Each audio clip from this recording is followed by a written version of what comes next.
What is going on, people? Good evening. Welcome back to the channel. Welcome back to the Champions League show. It is the semi-finals. Now we're almost at the end of the Champions League. It is the business end of the season. Champions League. I can't wait. Semi-final first leg is on tonight.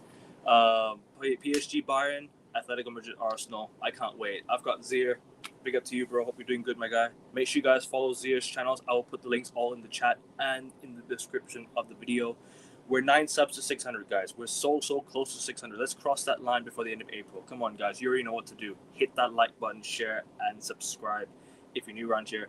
Leave a like. It helps with the channel, helps with the algorithm of the channel. Make sure you guys subscribe to Josh, who will be here in just a minute. The link will be in the chat as well. What's going on, Zir? What's going on, bro? Are you excited for I'll be good, man. Thanks for having me again. I know Always. this is what happens when you make it so far. It's like extra episodes on this, Yeah. streams and stuff, which I mean, it's pretty cool. Well, very underrated. You need to be getting more subs, man. Guys, slap the like, subscribe, to his channel.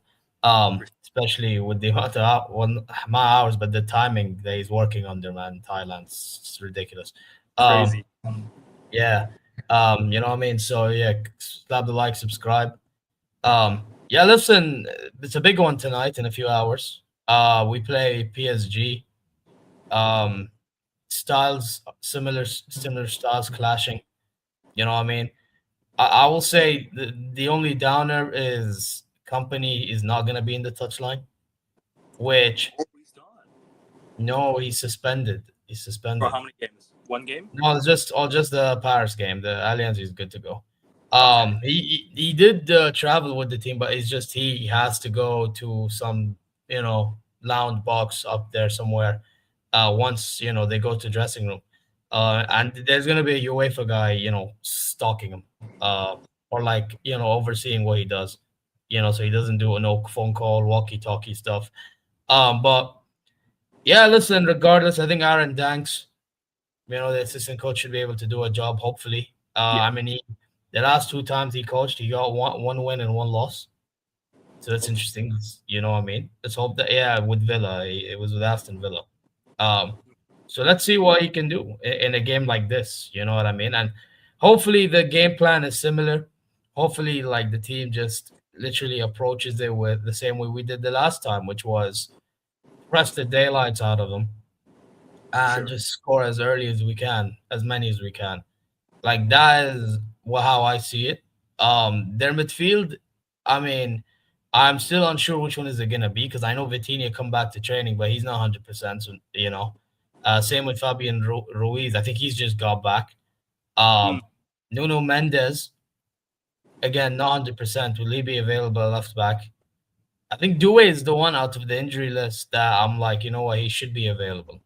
Because he was benched. I don't think he even played. So yeah, it'll be an interesting one. To see how things go. Like with the problem with us though, as well is our bench options are pretty bad.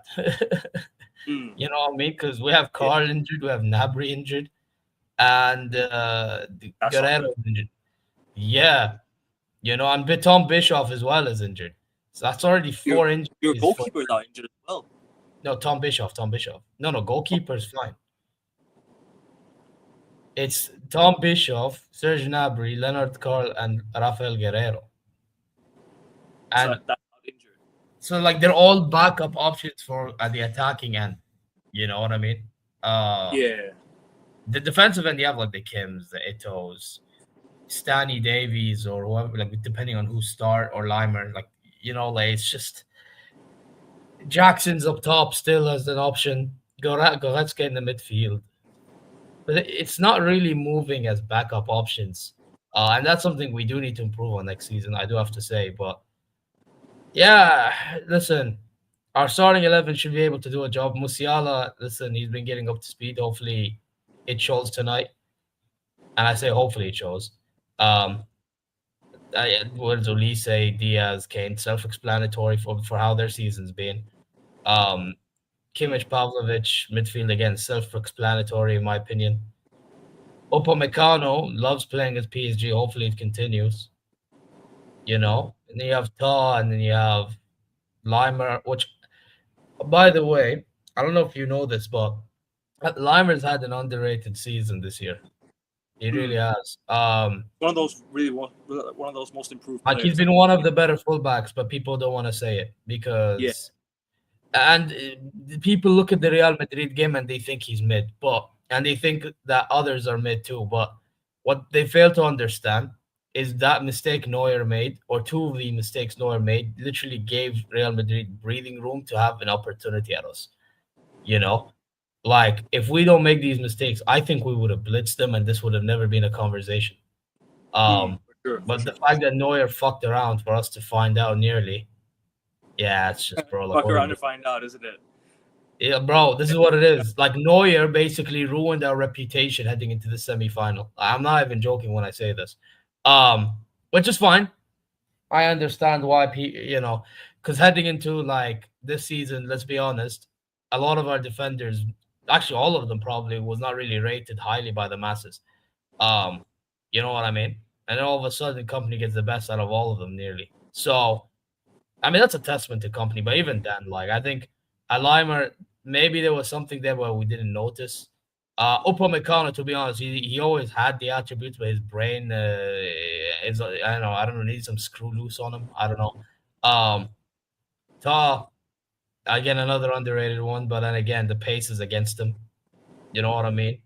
Yeah, And Stanisic is similar to Ta for me in fullback. It's just like he does things, but again, pace is against him. So yeah, it's just like it is what it is, isn't it? But I personally think if we can just get a respectable result, win, lose, or draw, I think we can still go to the final.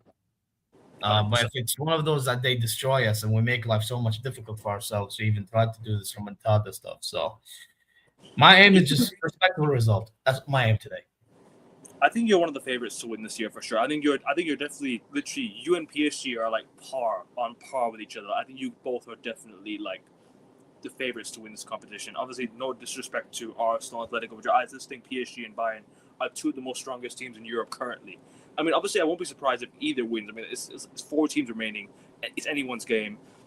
For me personally, the winner of this tie will go on to win the Champions League. I personally think if it's Bayern that goes on to goes to the final, Bayern probably win the Champions League. If PSG go into the final, they'll probably go back to back. But Josh, obviously, big up to you, bro. Make sure you guys follow Josh's channel. The link's in the chat. Big up to you, bro. What do you make of this game, man? What do you make of PSG Bayern? Obviously, Zier, as a Bayern Munich fan, he gave his thoughts on his side. What do you make of this tie? I think this is one of the most exciting games of football, I think, in a very long time, in my opinion. Like, potentially, this has a lot to lead up to, you know what I mean? But big up to you, man. Well, I think the general consensus is this should have been the final between the two best teams in Europe. And obviously, of course, as you said, Akib, no disrespect to the other two teams on the other side of the bracket. But it's quite difficult to see how exactly either of those two teams in the other bracket managed to stop either side, whoever's in the final. They are by far the two best teams in Europe, in my opinion. For me, PSG, having won it last year, probably the slight favourites in my opinion, but that's not discrediting Bayern whatsoever. They have won the Bundesliga, surprisingly enough. I think they're in the DFB Pokal final against Stuttgart, if I'm not wrong, beating Yeah, Leverkusen a few days ago. we made the final as well. Yeah, so they're on course for a treble, probably quadruple, if they won the German Super Cup. Which we did. I think Z, you did say that company is banned from the touchline for the first leg, which could be a deciding factor tonight. We don't know.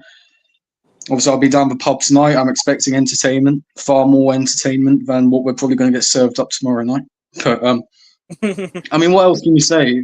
Since PSG at Anfield, I mean, their form hasn't exactly been bad, but they've lost one and won the other two, I believe, 3-0. I think they're currently 6 points clear of Lens at the top of the French league. So unlike Bayern, they haven't won their domestic league yet. Yet again, PSG, how much do they really care about their domestic league in comparison to Europe's Premier competition? I think it's night and day between the two priorities there. Yeah, definitely. I mean, of course, they're going to want to win the league, of course. But, they lost at home to Lyon.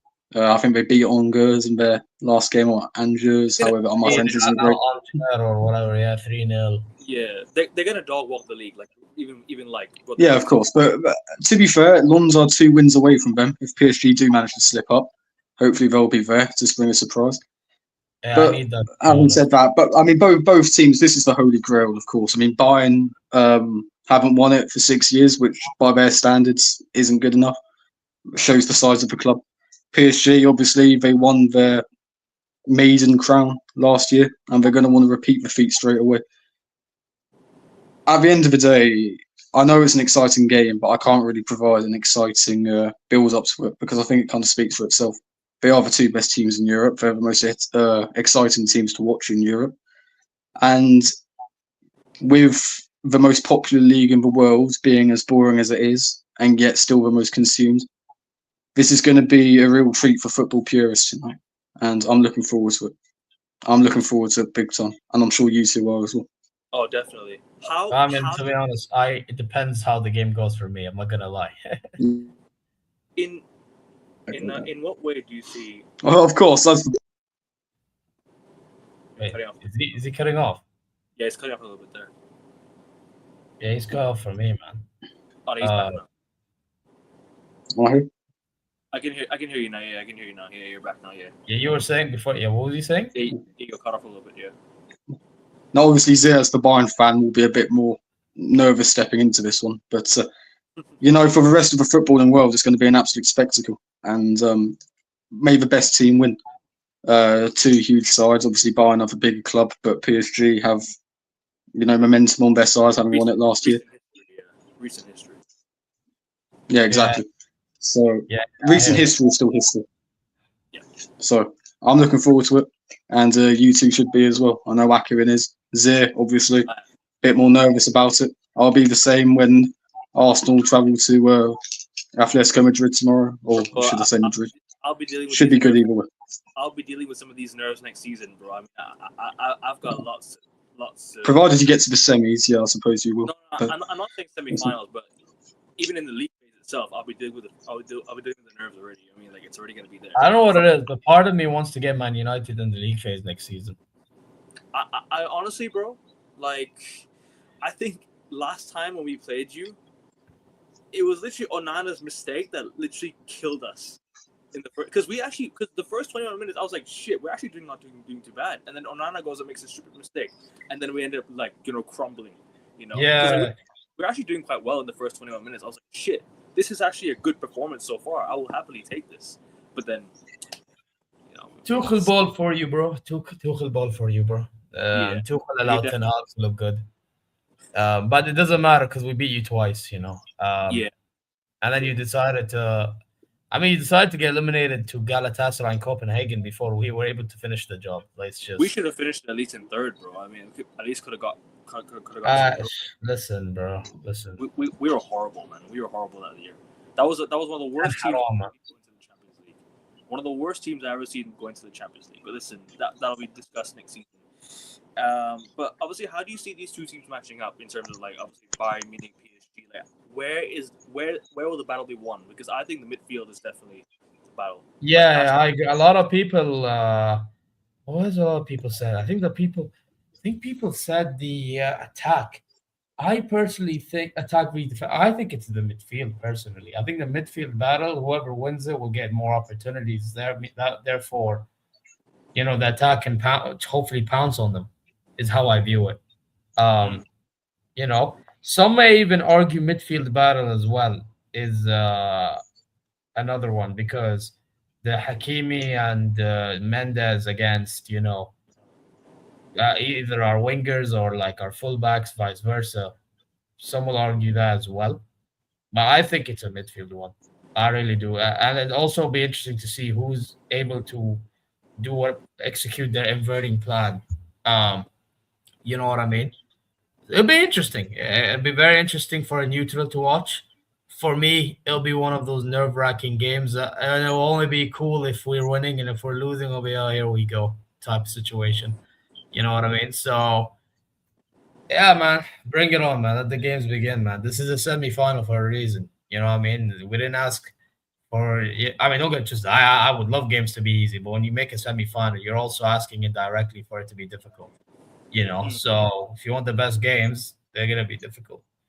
Credit where it should have been to company as well. Yeah, I mean, big up to him. Like, people. Oh yeah, 100%. I didn't expect it to be like this crazy good this season. I'm not gonna lie, especially with the summer window that we had.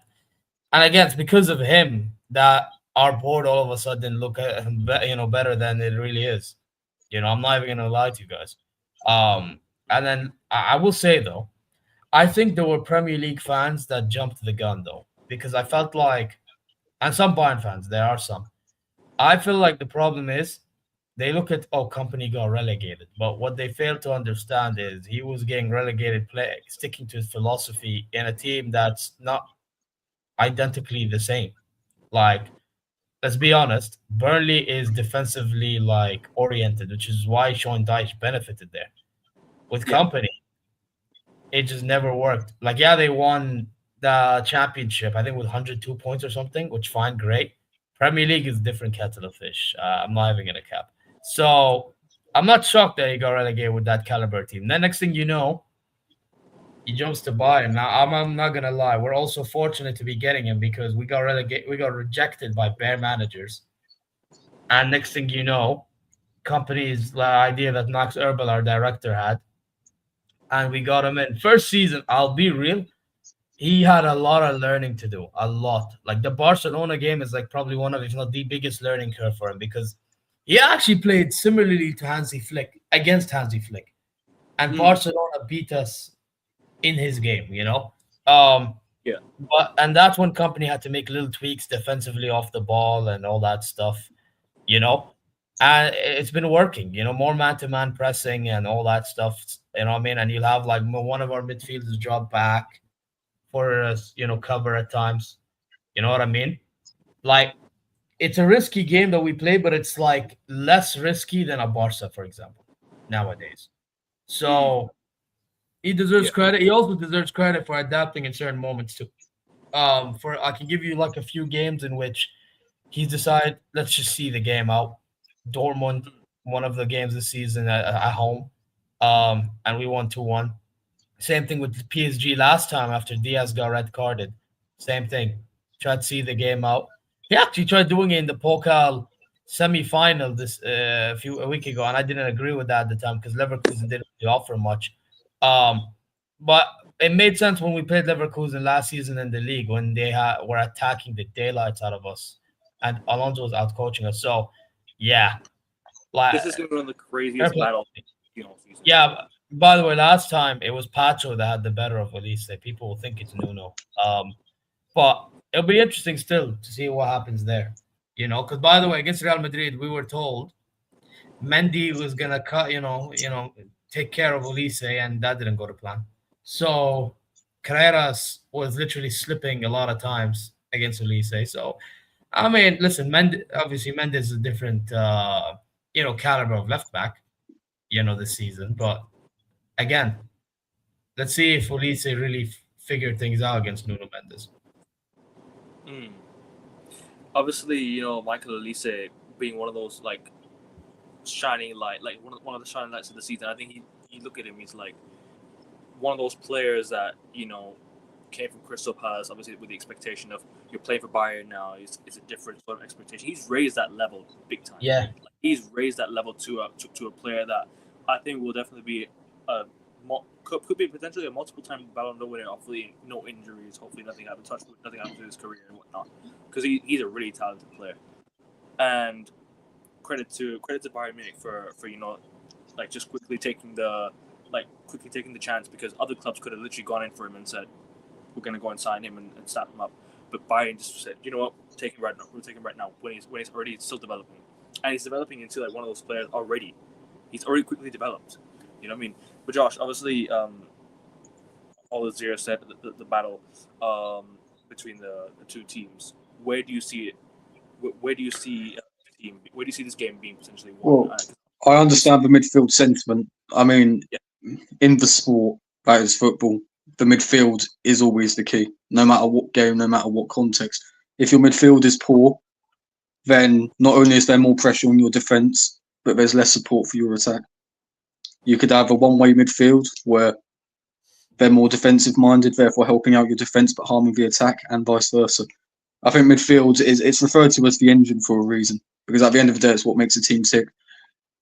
In terms of Bayern and PSG in particular, though, I think it is a shootout. I think it will be a shootout purely because of the amount of quality on both sides. Whether you're looking at Dembele and Kvaratskhelia or Elise and Luis Diaz, you got Gnabry off the bench, you have Barcola off the bench, you have Kane and did I say Dembele? He's the other one, Doué. I mean, you've got potential Ballon d'Or winners all over the pitch here, and there's a reason why they're the two most exciting teams in Europe, because they're the best attackers. So I feel the attack is definitely going to decide this game. I mean, I know that sounds obvious, but because of the sheer amount of star quality you have on both sides of the picture, this is why it's going to be such an amazing spectacle.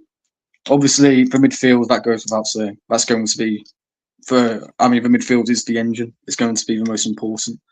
If your midfield is lackluster in any aspect, either your defence or your attack is suffering. So, obviously, the midfield battle needs to be won. It needs to be won in any football game in order to stand the best chance of winning. That's why I have a problem with the Arsenal midfield so much, because I believe it's very one-sided. While it helps us massively defensively, our attack suffers so badly. In Bayern and PSG's squad, in their team, in their starting 11s, there's no weakness there from what I've seen. And obviously, I'm a Prem tard, I haven't seen much of it. But like you were discussing earlier, I just want to give massive credit to Vincent Kompany. I was one of those Prem fans. I thought Bayern were another club going down the process route. I was thinking about it as well. I thought, you know what, they are one of the biggest clubs on the planet and they're going for a relegated Burnley manager.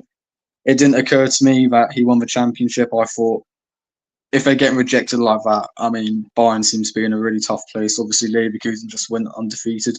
They looked unstoppable, aside from Atalanta. So I thought this could be a really, really dark few years for Bayern. Turns out it's the complete opposite. And they are the bookies' favourites to win the quad, including the Champions League. And there's a good reason for that. At the end of the day, you have a sublime coach, sublime players all over the pitch. And if not for Manuel Neuer, as Zia said earlier, that two-legged tie against Real Madrid would have been a hell of a lot more comfortable. Particularly in the second leg. Exactly. I still believe that. Bayern have won 2 trophies this season already. They've already won the Super Cup and they've already won the league. And they're in the final of the DFB Pokal now. So they're pretty much and they're in the semifinals of the Champions League. If they can win all these cups, win all the trophies, plus if you win that Champions League, you add that Super Cup, UEFA Super Cup to your collection with the Intercontinental Cup in December because why? Because you've got that extra Club World Cup replacement, right? And then wow, like this is one of the greatest. I'd say this would go down as one of the best, like one of the quickest, turnarounds for a manager ever. Because Company obviously won the league last season, of course. But I mean, it's like the turnaround from what he did last season and after this season to taking Bayern potentially all the way is like just another level. Like he's constantly improving. It's not even just like you bring in Vincent Company. Like he's already like doing well. He's improving by the year, and that's scary. And that's a scary thought because Bayern could be one of those dominant forces in years to come if things go their way year in year out. This could be one of the most dangerous teams of all time. I'm not saying greatest. I think there's a lot of competition in Bayern's own history, but I mean, I'm saying. Yeah, I agree with you. There is a lot of competition within our own history, let alone other histories. Like I said this yesterday on a show I did. The only reason why I cannot say that is I feel like, let's be honest, the state of football is not the same as in the past. Agreed. So because the state of football is not the same, I don't think any team can be in all-time conversations. I really don't. I'm not saying all time, but dominance. Like you guys could literally just dominate Europe for years. If this is the team. Yeah, we look dangerous. Like maybe the most dangerous in this era, and that's fine. Yeah, that's what I mean. In this era, not of all time. In this era, that's fine, but of all time, it's very difficult for me. It's very, I feel like to be of all time, you would have to play against the caliber of players that were playing back in the day because they were just better overall. Nowadays, I feel like it's too system based, too stat based. You know, it's to a point in which people care about GA more than quality on a football. Agreed. IQ and stuff. Yeah, reading of a game exactly. Like it's just for me, it's listen. Big up Bayern, but I felt like for me, I look at us if we win this Champions League, probably one of the more dangerous in this era. But that's about it. You and PSG are definitely the top two teams in Europe at the moment, in my opinion. Yeah. Definitely PSG. You got to consider the talent PSG have as well. Desiree Doué, like one of those up and coming players. Like he's probably going to play on the right hand side. They've got Kvaratskhelia. PSG was so smart. They literally saw, all right, we're not having a good season in the Champions League. What we're going to do is we're going to go and sign a guy that's been binned by his club, but he's so talented. Let's go sign Kvaratskhelia for 60 million in January and save our season. Newsflash, they won the quad. They won the quad. They won everything last season except the Club World Cup. They won everything. PSG are one of those clubs that will just go for it. They went for Kvaratskhelia, and they've got Dembele, Ballon d'Or winner, of course. They've got Desiree Doué on the right side. They've got depth. They've got Barcola. They've got Zaire Emery. They've got so much depth. Vitinha, Ruiz, João Neves. They snapped him up last season as well. Instead of going down like Galactico route, PSG went down that young youth route instead of like bringing up and coming players and trying to develop them. And PSG development has been so good. Like you gotta give credit to PSG, man. Really, really do gotta give credit to PSG. What do you guys make of that? Obviously PSG side, because yes, we talk about Bayern, but we can talk about PSG as well. Another team that's really, really lived up to that hype in Europe in recent time as well. Josh, I'll start with you. Cheers. When you're talking about dominant teams of this era, you think back to Flick's Bayern, you think back to Man City's treble winners. You talk about PSG last year, they're the latest entry in that. And lo and behold, obviously, we heap praise on Bayern. You've got to heap praise on PSG as well. Obviously, not as much as Bayern because there's a difference between smart footballing decisions at the top and just throwing a load of shit at the wall and seeing what sticks, which is what PSG did. They recognised that the Galactico route was not the route to go, so they subverted that. And as a result, in my opinion, they're the best team in Europe. I mean, there's a reason why they're currently Champions League winners. They were a battering from Chelsea away from winning every trophy there was possibly to win. I think they've won the Intercontinental Cup. They did. I assume they're still in the French Cup. No, they're not. They're actually not. They're not. They got knocked out. They got knocked out of the French Cup. I think by Rennes, right? They got knocked out by Rennes. No, I actually don't know. But hey, listen, I need Rennes to win that though, for the Saudi player. But oh yeah, I don't want Nice to win it as well. If you know, you know. Wait, PSG cool. The France elimination. I don't know who they got eliminated to. I have it right here. They got eliminated to. Oh, it was Paris FC. I remember. It was their own. Oh, okay. Yeah, 1-0. They lost 1-0 at home. Paris FC. I just remember when I was checking. In the Paris derby. Hey, listen. Mad. Yeah, and this is the first Paris FC's first year back in Liga in like years. Like I don't even remember when the last time they were in Liga. Is it the first time they're in Liga, or it's like years ago they were there? I don't remember. I think first or second, one of the two. Yeah, but then like this, but it just tells you like they're not unbeatable. No, they're not. You know what I mean? They're definitely like one of those sides that can definitely be got at, but at the same time, like it's their second season. There's not much pressure for PSG to go back to back. You know what I mean? There's not much pressure for PSG to go win the Champions League as there was, because when they brought those Galacticos, when they brought the Messi, Neymar, and Mbappe, when they had Mbappe and Messi, like Neymar, all these guys, right? They were pressured to win the Champions League. Now they're out of that phase because they've already won it with a team that they built themselves. So that's one of the most likable PSG teams I think in recent history. In my personal opinion, I like that PSG team a lot. Like this last season, from what I saw, a complete team. And then now there's no pressure to win the Champions League because they've already won it. They've already gotten over the line. They've already gotten over the hurdle. That we haven't won the Champions League. You're not in that big club category. Well, now they are. Now they're in that category. So, but in my opinion, obviously, there's not there's not much pressure on Bayern Munich to win it as well, but there's still pressure. Well, It's not the I biggest. feel like there's big pressure from both clubs. Obviously, PSG, they've got little a bit less. gazillionaire oligarch. So he's going to want to win Champions League after Champions League and Champions League every single season. That's going to be his demand every single season. As for Bayern, we're one of the biggest clubs in the world. They haven't won it for 6 years, which is long for them. They're going to be heavily expectant to win it because they're going to think, listen, we've had all the plaudits around Europe. We've played the best football in Europe this season. But if we don't land the Holy Grail, then we're going to be basically disappointed. And company will be well aware of that. I think there's huge pressure from both clubs to win this. Obviously, PSG, I understand that some of the pressure is alleviated. But at the same time, with the owner that they've got, with the demanding winning manager that they've got, they're not going to want to settle down whatsoever.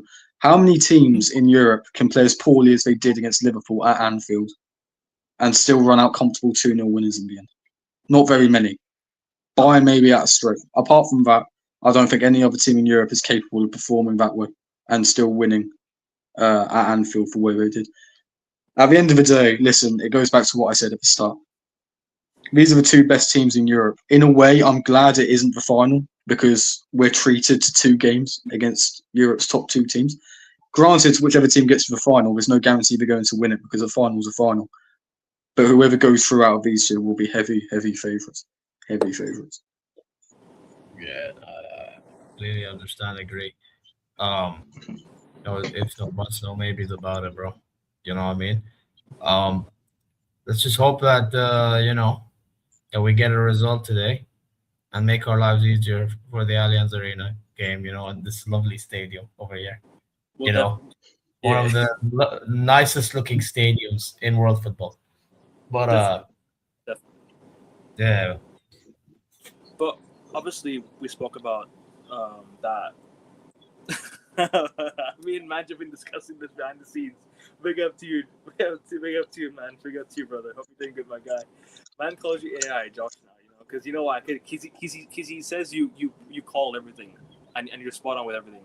Your prediction is like about the Premier League. My Arsenal predictions are spot on because I know my club. Apart from that, my ball knowledge stinks, particularly outside of England.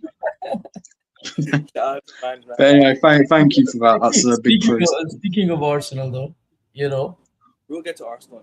Speaking of Arsenal, you have a semi-final yourself. We do. Shall we do score? Are we doing predictions first before we go to that? Yeah, let's predict our game. I'll say 2-2. PSG Bayern. I'm gonna go 2-1 Bayern. I think Bayern will take it back home. They met in the league phase, and I think Bayern won at the Parc des Princes, didn't they? They won 2-1 in the Parc des Princes. Yeah, I think PSG win 3-2 in this first leg. It's 2-1, isn't it, Zero? That you won away at the Parc des Princes. I said 2-2. No, as in when you won at the Parc des Princes last night. Yeah, 2-1. It was 2-1. Yes, it was. Should I go 2-1 or 2-2? I'm mixed. I'm probably gonna go. I'm always saying 2-2. I'm not gonna lie. I think PSG will quite learn from the mistakes. One thing I have to say, by the way, I think one thing that fans overrate with PSG is finishing. Because that Liverpool game showed that they're finishing compared to they miss way too many chances. Way too many chances for my liking. Yeah. Like I have to just quickly say that's why I'm saying 2-2. I feel like we'll both be wasteful in moments, and it evens out. I just think if there's a team that's to win, I'm going to say Bayern because they're more clutch. Like they don't want to pick out a goal out of nowhere. Obviously, you were 3-0 down at Mainz, and you came back to win 4-3. I forgot to say. I feel like we're more inevitable than ever, but which is crazy to say. Like we shouldn't have we had no business coming back against Mainz, and we did. Like, you know what I mean? It's just crazy. Champions mentality, and that's going to go a long way in this tie. But I do think PSG will win this first leg 3-2. Purely because I believe it's a case of which attack shines brightest on the day. And I think PSG with the home advantage, with company not on the sidelines. Granted, I don't know too much about the squad availability, but I'll go PSG 3-2. I'm looking forward to it. I'll be there in the pub, nice cold pint in my hand, enjoying it every second. Hopefully it's a good game, man. I want to see a good game for sure, definitely. But we will. That's the point. We will. Nah, we definitely need to see it for sure. But obviously, speaking about you mentioned company suspension as well. And also there's also one more factor. I think someone mentioned in the chat. I think Shivan mentioned in the chat that Vitinha, if he's a doubt for this game, could that be a massive blow to PSG?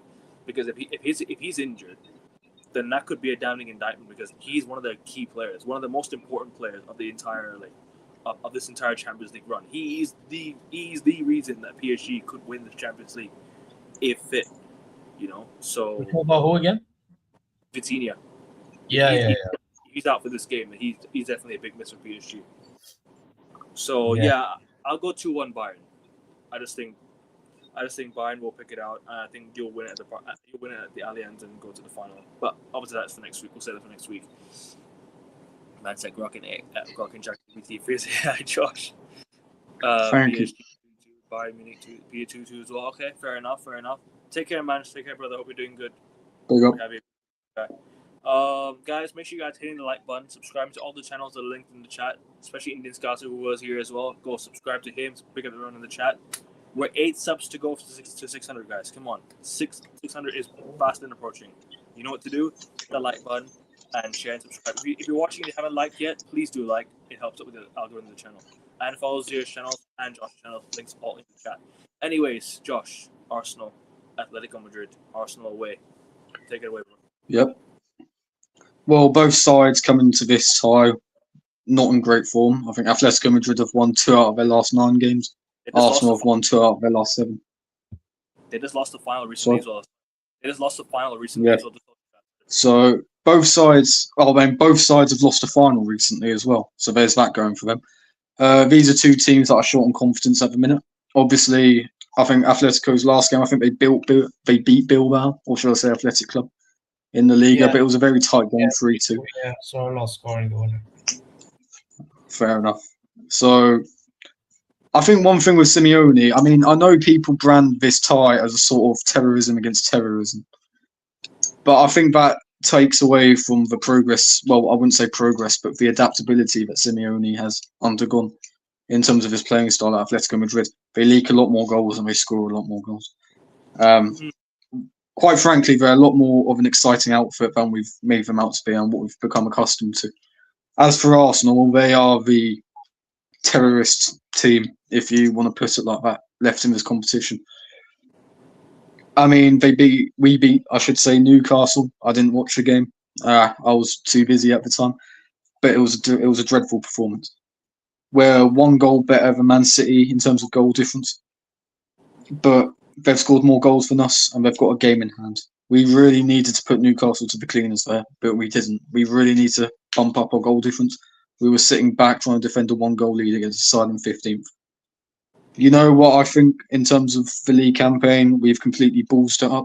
In terms of the Champions League, I've always said that Arteta, his new philosophy of set pieces, marginal gains, control, I think that is more suited to knockout football, particularly in European football. I do think we have a good chance of going through over 2 legs. Having said that, Atletico Madrid have beaten Barcelona, who many tips to win the competition. Barcelona are actually one of their last before they beat Bilbao at the weekend. Their last win was against Barcelona in the Champions League, stretching across 9 games. And even then, Barcelona were down to 10 men and still dominated. So, listen, both these sides aren't tremendous outfits, but ironically, that would probably make for a very good game. From an Arsenal perspective, Eze was in training. Havertz is going to miss the game, so it's going to be Jokeris up front. Yeah. Havertz should be back for Fulham at the weekend. I think Timber should be back. Saka should be back, which is massive because Madueke is absolutely shocking.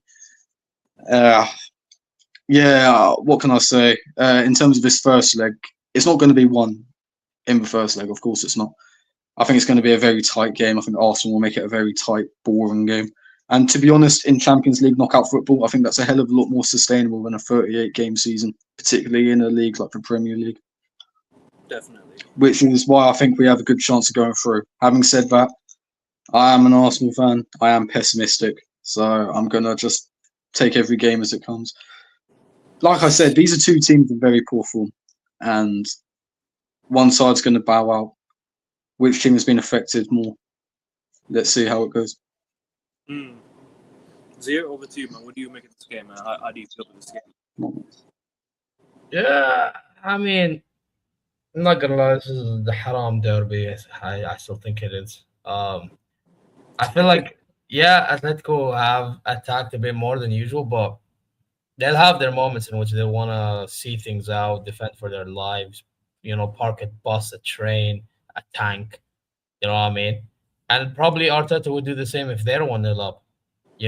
Like it's just what it is. What it is. But I will say the fact that it's in Metropolitano first tomorrow. I think it was in Atletico Madrid's favor. I feel like they can catch Arsenal on the break, especially knowing the Arsenal's attack isn't great. Let's be honest. Compared to the Lookmans, Griezmanns, and Simeone and Sorloth if he comes off the bench. Alvarez, how did I not mention him? Like, I just feel like Atletico has more in attack, and I think also what could be key is who plays in. Where does Llorente play? Does he play in the midfield? Does he play at right back? Is Hanchko available to play center back? I think certain things for Atletico, if they get things right, if Simeone gets things right, I think it can go massively in their favor. Like, not even joking. But then again with Arsenal, you never know. Maybe they also can scum back something like they have been majority of this tournament in the knockout stages. I mean, they were fortunate against Leverkusen and Sporting. Well, that's mad. Yeah. So, yeah, it is what it is. By the way, can I just say, side note, how come while we're having a mad game against Real Madrid, they're drawing 0-0? That alone should be exposing them for the type of football that they play. My God. When we won 4-3 against Madrid, the same timing, they drew 0-0. Abysmal. Oh, yeah. Arsenal drew 0-0 versus Sporting, isn't it? That's crazy. It's abysmal. Abysmal, I swear down. Yeah, and by the way, listen, with Atletico Madrid, I did expect them to go through against Barca at the time because Barca just found a way to choke, especially against Atletico Madrid. They did it in the Copa del Rey as well this season. I expected not much different. And it happened, But I will say, second leg, I do think the Atleti did let Barca play too much ball. And they could have been hurt. But again, that counter-attacking goal Lookman scored, that could repeat itself against Arsenal if Arsenal's not careful. Like, and we need to stop acting like this Arsenal defense, is not there for the taking at times. They really are. Like if you saw the City versus Arsenal, if you've seen the Bournemouth games, which I've seen both, like I have to say, you can tell like Gabriel he's more hot-headed than ever. Saliba ends up being handicapped because of it. I'm curious, Josh's thoughts on that. And then I don't know. It's like everyone's ran to the ground, bro. Like Rice has not been the same because it's being ran to the ground. It's like all these lack of rotations Arteta has been doing or not been doing. Let's say, it's ended up costing him at this stage of the season. I actually think if he actually rotated during the season, they were racking up results. They probably rack up the league, maybe even, I can't believe I'm saying this, maybe even champs if they play proper football, because league phase, I'm Josh, you guys are playing better football. I can't even lie. Even against us. They definitely they should have done a lot. It's a coaching issue. It's a coaching issue. I believe if you gave, for example, Martinelli, Saka, and Gyökeres front three to a Luis Enrique or a not a Hansi Flick or a Vincent Kompany, we'd be talking about them as the most informed attackers in the world right now. Conversely, if you put Luis Diaz in this current Arsenal setup, no one would be talking about him. No one would be bigging him up. If Harry Kane was in this Arsenal system, he would be seen as an overrated English flop, It's a coaching thing. And as Zia said, this manager can't rotate. He signed a Premier League proven captain in Christian Norgard, 56 Premier League minutes. across the entire season. His rotation options are just not good enough. 7 years in, and you haven't clocked the ability to rotate. This league should have been wrapped up, and it hasn't been. We've conceded it to Manchester City. And this is Arsenal in Europe. Are Arsenal going to win in Europe? They never do when it matters most. So, yeah, good luck with it, Mikel, because I'm certainly not one who's in faith. But yeah, Zir, I mean, you're completely correct with what you said. Gabriel, the pressure's getting to him, as per usual, at this stage of the season again. It's just pathetic. Declan Rice is running on fumes, as you said. Our most crucial player, absolutely horrendous against Newcastle and Manchester City. Martin Zubimendi, in my opinion, he's not that great a player anyway. The fact that he's been ran into the ground in his first season in English football is a damning indictment on this manager. We talk about how shit Madueke is. We talk about how shit Trossard is, how shit Gyökeres is. Gyökeres is the current holder of the Gerd Müller Award. He racked up, 102 goal contributions in 98 games for Sporting. Like, the guy can finish. The guy's a proper striker. You platform him properly, he's going to score a load of goals. He's already got 18 goals in the system. Yeah. But under this coach, he simply looks like a bum. Like I said, if Arteta had hold of Luis Diaz, Michael Olise and Harry Kane as a front three, they would look dog shit. It's a coaching issue. If you gave him Kvaratskhelia, Desiree Doué and Ousmane Dembele, they would look like absolute wankers across all of social media, because they won't be platformed properly, they won't be coached properly. That's so true. It's different. I can't disagree. That's what I mean. It's like we talk about Luis Diaz as one of the best players in the world. Why is that? Because of Vincent Kompany's coaching. Who was calling him one of the best wingers in the world at Liverpool or at Porto? No one. Liverpool. I'm not gonna lie. To be fair, under Slot he didn't do too bad. Under Klopp was the issue. No, Slotty was actually doing quite well. I think in his last season. I mean, I remember he scored a brace against Man United at Old Trafford, and that was one of the best versions of Luis Diaz I've ever seen. Like, honestly, he was. Bro, Luis Diaz Luis Diaz last season wasn't too bad. Like, if you ask him, like, they actually wouldn't mind it. It's the problem is some Liverpool fans minded Diaz only because of the years prior. That's why. But yeah, it is what it is. To be honest, that's a whole different conversation. But I do think Liverpool misses Diaz, whether they want to agree or they don't. But yeah, I agree with it. But back to Arsenal, yeah, 100% correct, bro. This coach does not know how to get the best out of certain players. Bro, do you know the amount of times I've seen, like, on clip? Yeah, like, from a friend of mine who sent, like, he's an Arsenal fan. He sends it to me. Odegaard never passes to Gyökeres when Gyökeres is running clean through a goal. I'm like, what is going on? You know what I mean? Or I think even at times Saka as well. It's like, what are we doing? I feel sorry for Gyökeres, though. I really do, because he's scoring most of their goals, but he lacks so much support from this team. This is what I'm saying. But you know, the problem is, bro. The problem is fans are expecting wingers to be the goal scorers, and the strikers to be the playmakers. Yeah, like they're they're expecting, like, Gyökeres to be like Kane and Ekitike. No, or Benzema back in that. No, bro. Like, sometimes strikers just need to be in the box. But look at Erling Haaland. Yes, his hold-up play is improved a little bit, but let's be honest, it's not all that, bro. Like, honestly speaking, like, it's the positioning and all that stuff that makes you a great striker for me. And your finishing, of course, right? I think Gyökeres can offer that, but it's just he's never found. You know? Yeah. That's the thing, and apparently, correct me if I'm wrong, Josh, but is it true that once Havertz starts playing, that's when you start losing as well? Like, because you're missing more chances. What can I say?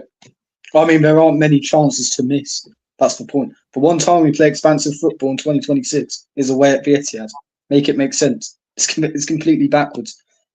I mean, listen, I've ranted about Arsenal enough times. At the end of the day, I don't think this game tonight, I should say, will be as terrorist-like as people may make it out to be. I think Arsenal are the only terrorists left. I think Atletico Madrid will bring the game to us. You think? And I think it will be an entertaining game. Yeah, not as entertaining as the other one, of course not. There's no comparison there. There's no debate. No, of course. However, I think as a perspective, we'll be all right. But interesting. Yeah, of course. Saka's back for Arsenal. Is Lookman injured? That's Hooray. a good question. Yes, I was just doing my UEFA FPL. It says he's a doubt. So. Okay, he's so a doubt, but I think he'll be fair. I think it's like Vitinha situation. I think they might just throw him in there because it's one of the most important games of the season. You might as well have to try and throw him in there, right? Like, yeah. It's gonna be one of them ones in which he's gonna have to play through it. Yeah, I'm not gonna lie, man. I think there's gonna be portions in which I think Arsenal will have more of the ball than Atletico Madrid, especially in Real Madrid. I'm not gonna lie because I feel like, listen, as terroristic Arsenal may be, they still like to do this possession sideways, backwards gimmick, you know. And I feel like Simeone will observe that and be like, you know what, fuck it, let's see what they can do, and if they fuck up, we'll just pounce on the break. You know, it'll kind of make Arsenal a bit more vulnerable.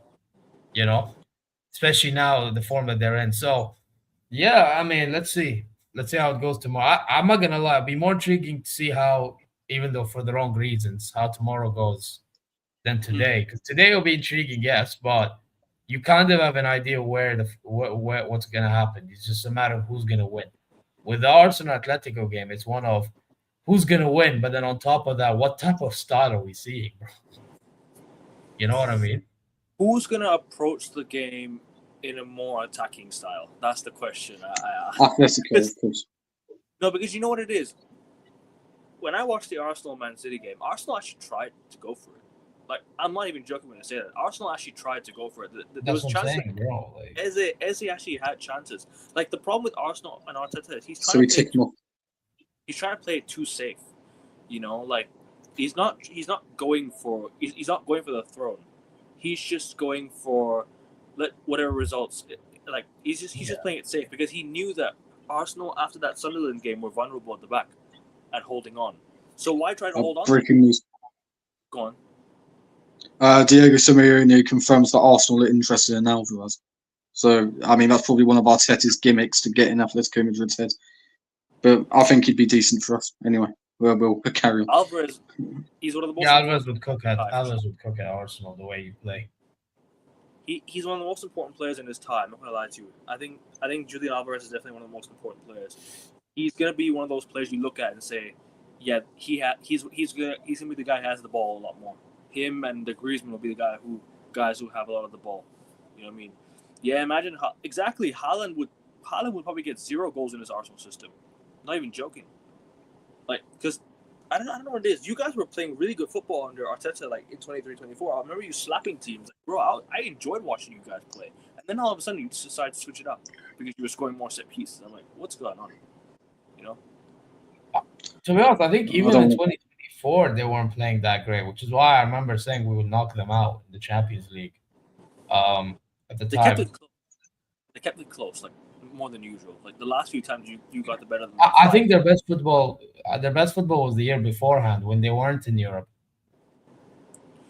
Well, the one that they won Europa League, yeah, and one that didn't take it seriously. They qualified for the Champions League by when Saka, Martinelli, and Jesus they were doing their thing.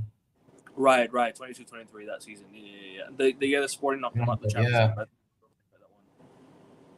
That was the one where it's just that they were limited in certain departments, so like they got found out in the end. But I think that was their best football, personally, when you look back. But it's one of those, isn't it? I think it's a interesting parallel to last season as well. Well, not so much a parallel. There's a really weird pattern, as in there were obviously 4 semi-finalists last year. 2 of them playing against each other were European royalty, and the other 2 had never won a Champions League before. And then the team that had never won the Champions League before ended up going on to win the competition. That's the same here. Obviously, Arsenal played PSG last year, who had both never won a European Cup. PSG went through, ended up winning. With Arsenal and Atletico Madrid this season, we might see the same thing. But I think that's an interesting parallel here. Obviously, I hope that it is the case, provided we go through. But yeah, like in terms of this game, I mean, in terms of this tie, really, I mean, I would back Atletico Madrid purely because Simeone's been here before. I mean, he is such an unlucky manager when it comes to the Champions League. From a 93rd minute equaliser to a Griezmann missed penalty. It's just he's been heartbroken on the biggest stage many a times, and he's going to hope it's third time lucky here. Obviously, as for Arteta, Christ above. I mean, if he does get to this final, he's guaranteed another 5 years in the job.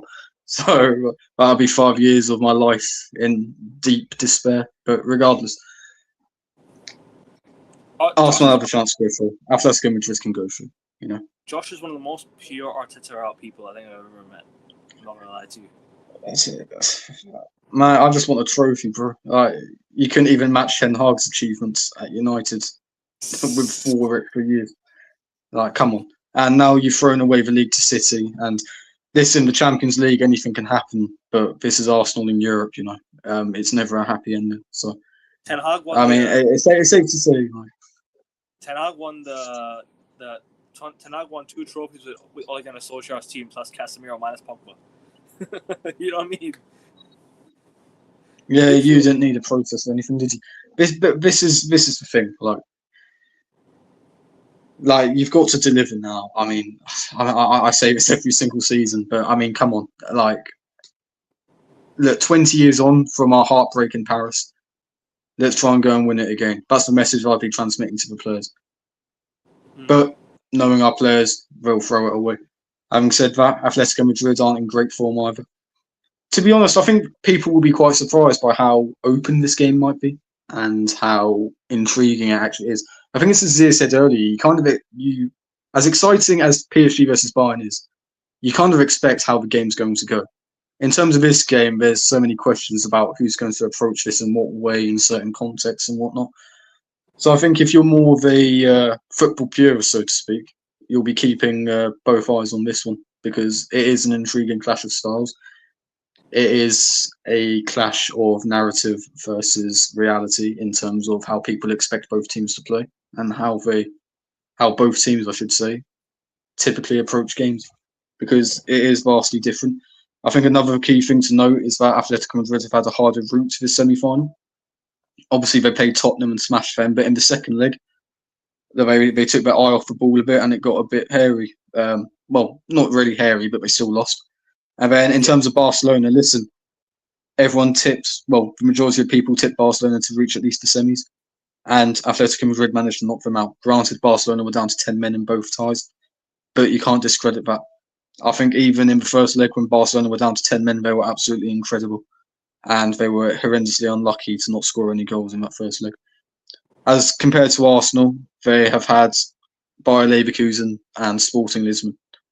And haven't put in great performances in either. They were, or should I say, we were lucky to snatch a draw in Leverkusen because that was never a penalty. And against Sporting, we completely bored the watchers to death. That is why I had my TV on Bayern versus Real Madrid instead over my own team because I knew what was coming. But yeah, my point is Atletico Madrid have had a harder route here, so judging by that, they'll probably have more incentive to go through it, and therefore they will be the slight favourites to go through over the 2 legs. Go ahead. Whatever happens tomorrow night, I don't know. Yeah, by the way, quickly, I think Gerson should join this panel. Yeah, go ahead. Send him the link. Go ahead. Big up. Yeah. I'll send you the link, bro. Well, bear with me. Of course. He said on IG. Okay, I'll send you the link on IG.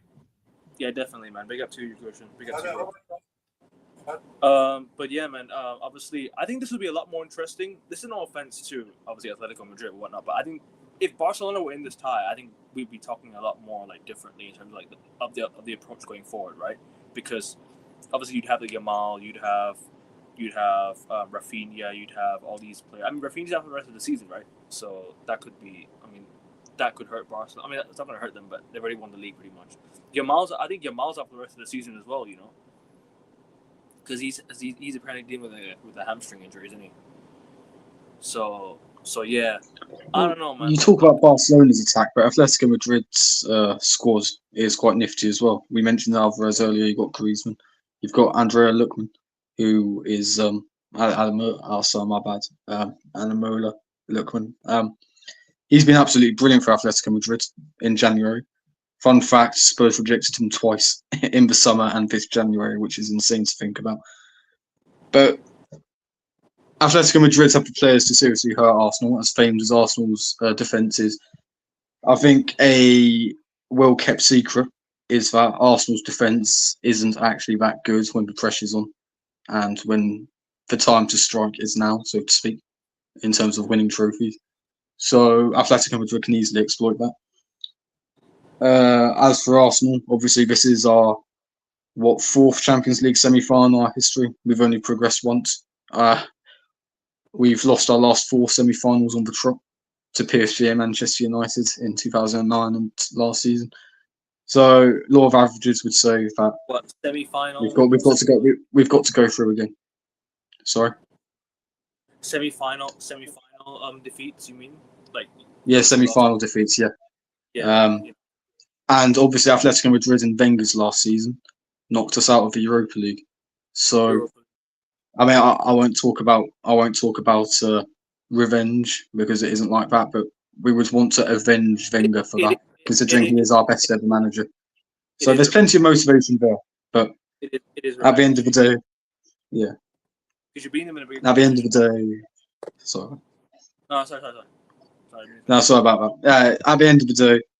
No, there's plenty of incentives from both sides to do this. Simeone wanting to finally win the Holy Grail.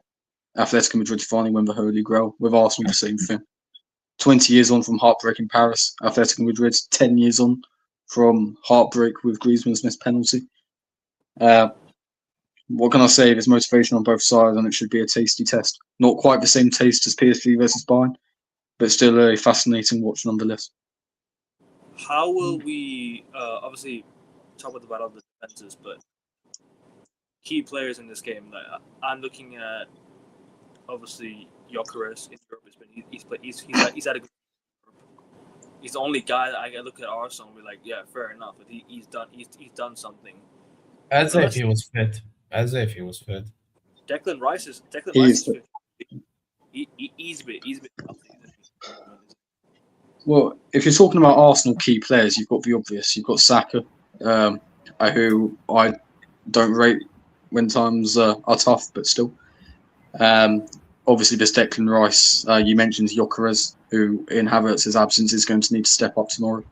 And obviously, you've got the centre backs and maybe Timber. I think he's up against Lookman if he's fit, and that's going to be a very, very tough task coming back from injury. How's Timber though? Because apparently I heard he's a bit unhealthy. He's pushing to be fit. He should be back for the second leg, but we shouldn't rush him back. He's up against Lookman away at the Metropolitano. One thing, by the way, in Atletico Madrid's knockout ties, the amount of slipping that has gone on. I'm very wary of David Raya pissing about with the ball as well. But that's the thing. Like, yeah. Oh god.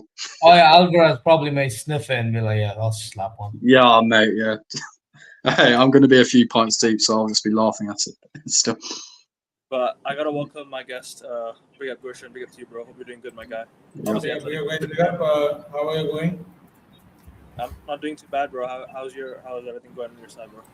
How's currently everything going good. I'm just waiting to watch the match between Bayern Munich and PSG. I'll be very honest to you, here is sitting not because of that, but currently both of the teams are absolute masters of their art. I don't think so that this final would be very easy for Atletico Madrid if we progress through. So it's going to be a very interesting match. Definitely our eyeballs will be on that also. But yeah, if there's PSG, then definitely there will be a slightly less amount of anticipation because we have defeated PSG in the past. We know how PSG work. We know how PSG operate. We have had matches in the Club World Cup also. We have had matches in the preseason friendlies also. I'm more worried about Bayern Munich, not because I fear the tag, but specifically because Michael Olise, Harry Kane, these guys are absolutely match winners, and you all know, yeah, because it's a one-leg match. UCL final is a one-leg match. You have to perform. One single brilliant performance. Anyone's game. Completely outshides. Yeah. It's anyone's game. Like anyone could win. You know what I mean? Yeah. Lookman, you mentioned Lookman. Is he trying to play or is he completely ruled out for the game? Because apparently, like Lookman was Lookman was training today. Lookman was training today. Hanko was also training today. But if I would have been on Diego Simeone's side, I would want to play Lookman at this point because one thing is very clear that I think the fact is that Lookman was training the first team today. but definitely he's having his injury rehab and stuff like that. So he's definitely on a different kind of drills as per now. But yeah, if Lukman, see, the thing is that we don't want to rush Lukman at this point, because if we qualify for the UCL final, you're going to be having three good games in the La Liga also. You're facing Villarreal, you are facing clubs like Girona, you're facing clubs like Celta Vigo. So ultimately, even if you go completely all out Atletico Madrid and your team, Atletico Madrid B, then also you will have to play some of these players to get the match fitness going on. So I don't want Lukman to rush in. I would still say that you have Alex Baena in his place. He can definitely handle that left flank. Bayern has a really. I want him. I want him at Man United, bro. I was saying, bro, we need to get Bayern. I said we needed Bayern on the side. I'm like, bro, this guy would have literally helped us. But you know what? Cunha is doing a good job at the moment, so I'm not gonna slander. Actually, Manchester United, see, the thing is that Alex Baena tends to work around systems that play more kind of a counter-attacking football. He's kind of a player who's more good on the crosses and stuff like that. I don't know that if Man United is playing that brand of football in which you want a left winger going forward towards and crossing the ball in. But yeah, in Atletico Madrid, his role has been very clear that you have to be that man. So that's what I mean. Like we sit back quite a lot. You know what I mean? We don't push forward that much now, especially when we go 2-0. Last night against Brentford. I was like, why are we not going for another goal? Go wrap this shit up. Like we're 2-0 up. Like go and finish the job off like 3-4-0. Go get the goal difference back up because Liverpool are right behind us. Liverpool are literally one goal difference behind it. They beat us on the weekend. They go above us on goal difference, which hurts. Which hurts because we've been above them pretty much majority of the season. But the fact with Alex Baena is that Alex Baena has been very inconsistent. I would have expected more performances from him. Specifically, he came from that Villarreal side in which Alexander Sobek was also there. He was playing the similar brand of football. The fact is that, I'll be very honest with you. You guys are also genuine football pundits. You also know that you expect your best players to play in a UCL semi-final. You don't want a situation in which any of your player comes out as a weakling. Alex Baena, last 7 games, absolutely trash performance. Last 2 games, he came up with the goals and the assists, but I'll be very honest to you, except the Athletic Bilbao, in the last 8 games, he was absolutely ghosted. Absolutely ghosted. A bit like Harry Kane in the final years ago. A bit like Harry Kane in the final years ago, isn't it? Like, you're trying to rush your best players back, just get them in the final. Like, or like Son in the final. I don't remember who it was, but they tried to. And actually, you guys would agree with me. Sometimes your academy products tend to do good more than these proven names. We have seen players like Javier Bonar, we have seen players like Julio Diaz coming in from the left flank. Javier Bonar is Atletico Madrid and you start. He came in, stayed up against a Sevilla side. Definitely that side definitely lacked a lot of players, but definitely it was a Sevilla side. Came on, 2 assists, 2 goals. Javier Bonar, Julio Diaz did their job well. So I would also want that these youngsters get a nod in, but definitely Alex Baena will definitely get his chance, and I think that he gets his performances going on. So I would start on the left wing? Yeah. Alex Baena will start as a left midfielder. Okay. Wait, where's Alvarez? Left wing or right or striker? No, Alvarez is one of the 2 forwards. Alvarez is a striker, no? So you're playing 2 strikers, you're playing 2 wingers and one. Yeah. So 4-1-3-2 basically, isn't it? No. It's kind of a 4-4-2 in which Koke and Dani Cardoso will play as 2 dropping CDMs, and right flank Giuliano Simeone, left flank Alex Baena. So Alvarez and Sorloth up top, Griezmann on the right. Yeah.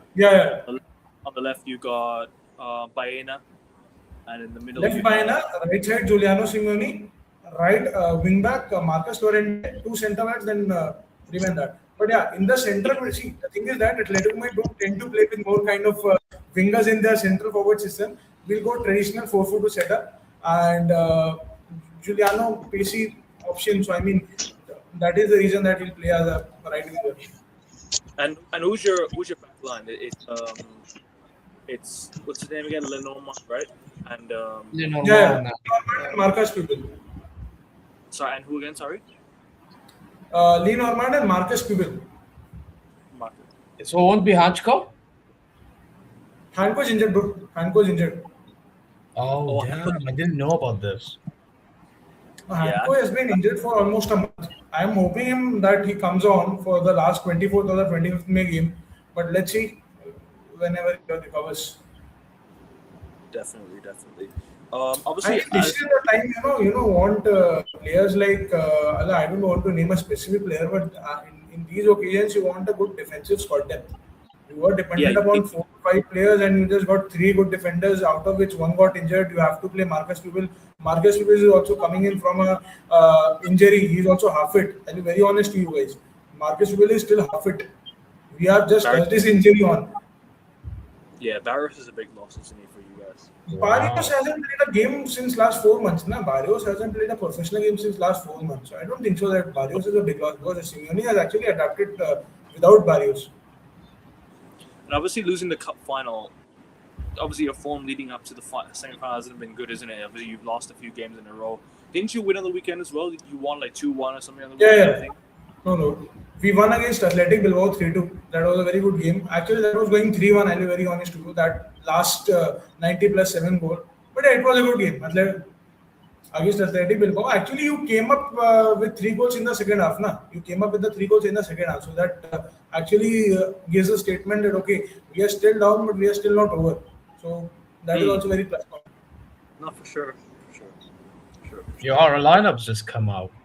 Wait. And I'm a bit shocked. I'm a Go bit ahead. shocked. Go ahead. What's going Read on? out. Read out. No Konrad Leimer.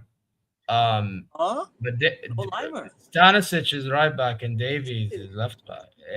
I am in awe. I can't. What the hell am I seeing? I'm seeing Zaire Emery in the midfield. Vitinha start.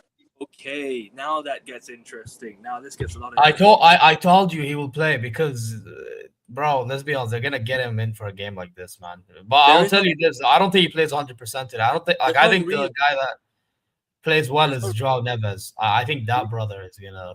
Ruiz is on the bench though, and Barco is on the bench as well. So I mean, they've got some options there off the bench that needs being. But they're starting pretty much with their best players. Obviously, no Zabani on the Actually, bench. I would want to ask a question to Zia because I haven't been following up lately because I am having some exams and stuff like that. Zia, how is your confidence before this semi-final? Yeah. First leg, not as much as it was for Real Madrid. I thought Real Madrid would beat them. But that's also because PSG, like, there's a respect factor there. With how they're playing. But I still think we should go through to the final. I feel like with PSG, are they playing good football? Yes. But is their finishing overstated by neutrals? I think so too, yes. And I feel like fans I said this to them earlier. I feel like that knows know your mistakes against your rivals, Madrid. They literally made us look. So I have a question from the starting 11. I mean, I'm seeing your starting 11. I don't know who Stanisic and Pavlovic is, but don't you think if you are playing against PSG, you would like to crowd the midfield more to stop that counter attacks that come on? Wait, so you repeat the question? I just saw your lineup. I don't know what Stanisic and Pavlovic has to offer, but against PSG, a team that is so good on the counter attack, don't you want to crowd the midfield so that you can stop that? Yeah, but, I mean that's why Limer is preferred than the Stanisic, or you know what I mean. But Pavlovic, he's been amazing this season, and approached by company. And why is Kim Min-jae? I don't even know, bro. I have no idea if this is a company selection. This is my thing. Stanisic is right back. Kimmich is playing DM. I'm surprised, man. Kimmich will be playing right back, shouldn't he? Or you think Stanisic is playing No. Kimmich has always played DM this season. He's been better at Dybala. He played 1 or 2 games at right back and looked shit. But then it's stopping Kvaratskhelia. That's the thing. Like Kimmich could be the one that stops Kvaratskhelia. No. For me, it should have been Limer that'd be that guy. And he was that guy last time, which is why, again, I am shocked with why he's not even start. I'm seeing Stanisic start over. The only thing I could maybe even understand is maybe the fact that company's too used to playing Stanisic at right back, and he doesn't want to sacrifice Stanisic at right. But bro, I just feel like Limer's better than Stanisic, man. This is my thing. For me, I think Limer should have started. That is a miss, bro. Like, other than, listen, everything else I'm happy with. It's just that one. It's like I asked for Davies, but I didn't ask for Davies in the detriment of Limer, bro. Like, this is the thing that bothers me a little bit. Like, what are we doing, bro? You know? But I have not seen the PSG lineup. What's PSG's lineup? PSG is okay. I have it up here. So it's Sofanov in goal, Hakimi, Marquinhos, Pacho, Mendes, Zaire-Emery, Vitinha, Neves, Desiree Doué on the right, Dembele up top, and Kvaratskhelia on the left-hand side. So that's a strong team that PSG went for. I mean, obviously, I think this is the strongest team, right? They've got everyone fit except for one. I mean, they've only got one player out injured, which is Quinton and Jantu, but like he ain't gonna play. So I mean, this is the strongest lineup. I just seen it now. Except Ruiz, because Ruiz is their other midfielder, isn't it? But Zaire is playing instead of him. So yeah, they're playing their usual lineup. Yeah. So definitely like that's a strong team that PSG put out. So it could be different, man, going into the second leg. But I still think Bayern Munich are a stronger team. Yeah, I mean, Company could decide to do like he could be playing mind games. He could say, all right, we'll just bring Lima on at halftime, and then might change the game. Then that he could do that, or he could just leave his team out, and PSG won't expect much from this team because they think, all right, Bayern are playing a little bit of like a weird side. They might be trying to play mind games. It could go either way. But this will be the biggest game of the week. What do you make of this game, though, of Goshen? Because obviously this is one of the biggest games, I think, in recent time.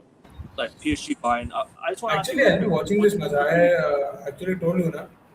Yeah. Which preview prediction? Sorry, go on. Yeah, I would want a 2-1 match. I'll be very honest with you. I would want a 2-1 PSG match. I would want Bayern Munich to come back at their home. But I'll be very honest to you, this is going to be a very end-to-end match. It's very hard to predict that who's going to be on that winning side. What's your prediction though for this game? Like, what do you think will happen? 2-1 PSG. Okay, fair enough. Yeah. And speak on the Arsenal side, like obviously because you talked about Atletico Madrid. What do you think of the Arsenal side that's approaching tomorrow's game? How do you see this going? Like, where will the battle be won in your team? Yeah, I'll be very honest to you. I am, as an Atletico Madrid fan, if I had seen this team progress from absolutely nothing this season at the season start, the start that Atletico Madrid had, we were absolutely down and out. 7 games, only 1 victory. We draw 3 to 4 games. So we had a very terrible start to the La Liga season. But now, if we have come so far, I would just like to say this thing. This might sound very ridiculous to you, but I think Atletico Madrid should straight go bang 3 goals in, finish the match in the first leg. If this is the approach of Diego Simeone, that is the only way you can turn around the things against Arsenal. You never know what happens if they get a draw. If Arteta is in a position that he says that we haven't won a Champions League in 100 years, so does Atletico Madrid. Now we want to go for the Champions League. We are seeing that the league is slipping away in the Premier League. Then you also might see Arsenal going out for the UCL trophy. I mean, that is also a very possible thing. So I am 100% hopeful, but I am not that hopeful as compared to the previous match day. Because see, body language is a very important thing at Atletico Madrid. You have seen Diego Simeone give press conferences in which he has always stated the fact that this is the game that he is eyeing for. I have heard his press conferences, but I don't think he's in that kind of position where he's saying that will go all out. He is in a position in which he has acknowledged the fact that Atletico Madrid is not that much in a position as Arsenal. We acknowledge the fact that Arsenal has a much better team than us. Kai Havertz injury might favor us, but I would still like to say on paper Arsenal is definitely above Atletico Madrid. That is a fact. On paper, Arsenal will enter tomorrow as favourites to win the match. Yeah. But since it's Wanda Metropolitano, since it's Diego Simeone, since it's Alexander Soloth's 2-goal brace that came last weekend, since it's very Alex Baena and Marcus Llorente picking up the form at the right moment, that is the place where Atletico might get the nod in. Otherwise, huge respect to Arsenal, they will definitely start as favourites tomorrow. Facts. What's your score predictions for these 2 games? And I guess let's get predictions out of the way, then we'll wrap it up because I know Zir does have to go in a moment. He does have to go watch along. And Josh, I'm already setting it up as we speak, actually. Yeah, make sure you go follow Zir's channel, people. All the links are in the chat. And Gushin, do you have a channel? I'll put it in the chat. Actually, I used to have a channel, but currently now I'm building a supporters club of Atletico Madrid in India.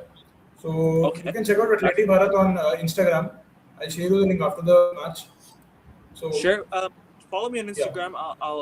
Do you have Instagram? Here it is actually. Okay. If- Sure. Here's my Instagram. Just follow that, this exact one, and it's Just give me a second. Just give me a second. this one here, and then I'll add you, and then share it to me. And Okay. big up to you for joining, Oh, man. done. Make sure you guys follow Goshen. I'll definitely bring you on for more shows in the future, bro, for sure, 100%. But anyways, let's Sure. let's get score predictions. I think we'll start with the home team on this one. Gershon, what's your score prediction for the Atletico Arsenal game? Two different predictions, two different outcomes. If you go all out, 3-0, bang on. But yeah, on a very neutral side, considering the fact that Arsenal has got its flowers, 2-1 Atletico Madrid. Same prediction for this match also, 2-1 Atletico Madrid. Fair enough. I respect that. I'm gonna go 1-0 Atletico Madrid. I think this will be a. We are not that. We are not that good in keeping clean sheets, bro. We are not good in keeping clean sheets. But we saw what Arsenal did against Sporting as well. Don't forget, they also struggled to score. So Yeah, that is also a fact. But you're not good at keeping clean sheets. But in the Champions League, like they've not been amazing. By the way, quickly, you won 2-0 at Camp Nou, man. Be more confident. That's true. That is you true. won 2-0 at Camp Nou. Exactly. It's Lamine Yamal. What is this behavior, Gurshan, brother? Bro, you need to get stopped. This is also a thing. If Juan Musso starts or Oblak starts, I would want Juan Musso to start in this match. Because I was gonna say he's been very good for you. I've seen like the Barca game. He was very good. Yeah. What's happened to Jan Oblak, man? Like he's just had a really a huge dip in form. He's not the same player as he used to be no more. What happened to him, man? What's happened to him? Oblak was suffering from a thigh injury. Oblak was actually suffering from a thigh injury occurred in the February games. He was out for a month. And the last game he came back. I mean, I'll be very honest with you. Oblak is entering his stages now. Oblak is entering his end zone. So the thing is that we are already looking out for options to replace Oblak. Juan Musso has done a fantastic job. Oblak is touching on 33-34. So this is also a thing. Juan Musso, if Oblak is the standing keeper for Atletico Madrid, I'll be very honest with you, as an Atletico Madrid fan supporting the club for over 12 years, I don't want a 34-year-old keeper to be in that position of leading my club as the main goalkeeper. So Juan Musso, the thing is that Juan Musso can lead Atletico Madrid definitely. We are looking out for the options. I mean, Zier would know his name better. There is a keeper of a club named as Freiburg. Atletico Madrid is targeting him. Oh shit! No, I need that goalkeeper. No! Please don't get him, bro. I need that goalie. Please, no, brother. He's actually good. No, guys. If they get Tabulu, bro, that's another. Bro, listen. That guy, I want him as a backup to Orbit personally. He's actually good. The thing is, though, with him, he's similar to Raya, though, in the sense that sometimes he's a bit off position. But if he can make a worldie, he actually can make a worldie. Actually, Gregor Kobel is also a very good option for Atletico Madrid, the Borussia Dortmund keeper. Wait, sorry? Gregor Kobel is also a very good option for Atletico Madrid. Yeah. I think he suits you better, by the way. I think Kobel suits you better. But I think he'll stay at Dortmund, though. Yeah, that is also the. But yeah, we are the thing is that now that Atletico Madrid is looking towards German talents nowadays, because Julian Brandt had a contact with Atletico Madrid. Alemani is pushing for Brandt to come at Atleti. So we have been scouting a lot of German players recently. They are playing in Bundesliga. If that's true, I know who you can take. Listen, he's leaving on a free. A good number 8 by the name of Goretzka, who fits perfectly for Simeone's system. Listen, he's all yours. Brother. Sign him on a free. Had you said the same thing 1 year back, I would have agreed. But currently, we are having enough funds. Atletico is actually pushing for Enzo Fernandez.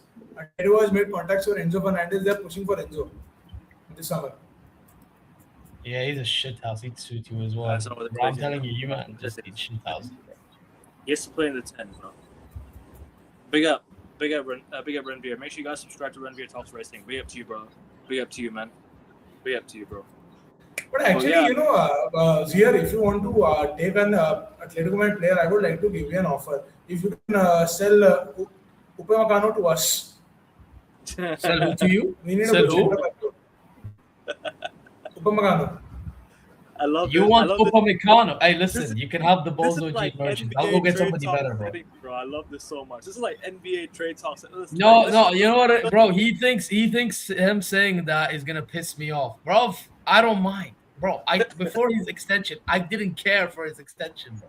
Yeah, the only reason why it was just amazing to see him extend is just the fact of Real Madrid missing out on another player against us. That's it. Otherwise, brother, the guy could have gone. I don't care, bro. Yeah, give me Schlotterbeck, give me Vuskovic, or if Upa stays, give me one of the next one. Wait, who's he playing for now? Vuskovic. Hamburg. Bro, I bro, can't even lie. I would That love guy, him. and midway through the Bundesliga season, fans voted him player of the season, and we're playing the way we're playing. I need Man that's United. Him or Angelo Stiller. I need Man United to sign one of these guys. We need a midfielder big time. Oh yeah, I think Stiller might do it, but depends. Sorry, on Angelo Stiller. Yeah. Did you just said Angelo Stiller? Bro, you are having so much money. You should invest for a more proven name. You should go for Ruben Neves. United should go for Ruben Neves. You know what it is? I wanted Neves, but then again, they're probably going to keep him now. Yeah, he's already extended because not Man United, no Real Madrid wanted him. And he was waiting patiently, and then he's like, you know what? I'll stay at Hilal. My favorite currency in the whole thing is actually the thing is that even what I have seen is that now that currently CDMs, you don't find that good CDMs currently, because since like if you look at the options that were there 3 to 4 years back, you had an option of N'Golo Conte once playing for Chelsea. You had options of a lot of CDMs available in the market that were actually good, and they were playing for like a you can say proven teams. Ruben Neves at Atletico also made some good contacts. But again, if he has extended with Al Hilal, then that's a completely different story.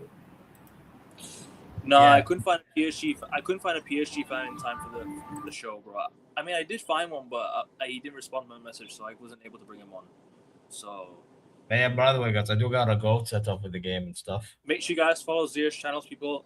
Quickly, Gershon, score predictions for this game. And Josh, score prediction for this Arsenal game. Also, you are an Arsenal fan. I want to ask you as well for your score prediction at this moment. Me first. PSG Bayern, Gershon. PSG, sorry. PSG 2-1, I think is what PSG Bayern. Yeah, 2-1. Yeah, I heard it. PSG 2-1. Josh, score prediction for the Arsenal Atletico game. I'll go 2-0 Atletico Madrid. Gershon, I know you said that Atletico Madrid and clean sheets don't mix, but you're coming up against Martinelli, Gyökeres and Madueke, so I think you'll be okay for this first leg at least. 2-0 Athletic. That's fair. Yeah, that's dangerous. I can't lie. Yeah, that's dangerous because we know you ain't pulling off no fucking remontada. But I agree with them. I'm saying 2-0 as well. 2-0 to Atletico. All right, fair enough.